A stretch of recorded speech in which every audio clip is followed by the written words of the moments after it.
అరే మామ, అర్జెంట్కి వెళ్తాను, చంపేద్దాం పదరా. నీ అమ్మ ఎలక మళ్ళీ వచ్చిందరా? ఎక్కడరా? ఎక్కడ? ఎలకను కాదురా, మా పిల్లని. అసలు నువ్వు ముందే ఏమైందో చెప్పురా. మొదట్లో ఇద్దరం బాగానే ఉన్నాం, ఎన్ని గొడవలైనా మళ్ళీ కలిసాం. కానీ ఇప్పుడు నీకు నాకు సెట్ అవుతుంది, విడిపోదాం అంటుంది. ఇంకేంది, బాగానే ఉంది కదా. అని మూసుకొని పడుకో, సెట్ అవుతుంది.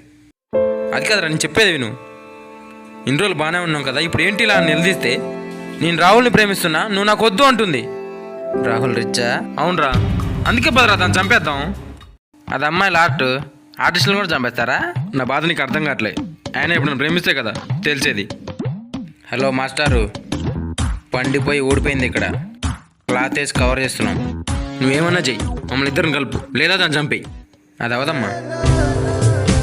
అరే, ఒక్కసారి బ్రేకప్ అయ్యి విడిపోయాక మళ్ళీ కలుపుకోవడాలు, చంపడాలు, ఇదంతా వేస్ట్. మన ఫ్యూచరే బొక్క. నీకు బ్రేకప్ అయిందంటే నీ అంత అదృష్టవంతుడు నీకెవడూ లేడు.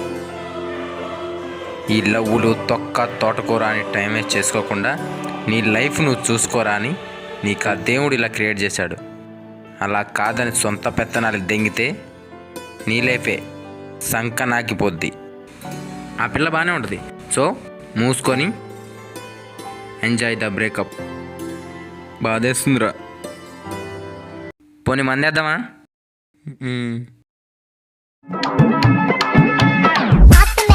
వద్దు, వద్దులేరా, వద్దు, హెల్త్ బొక్క వద్దు.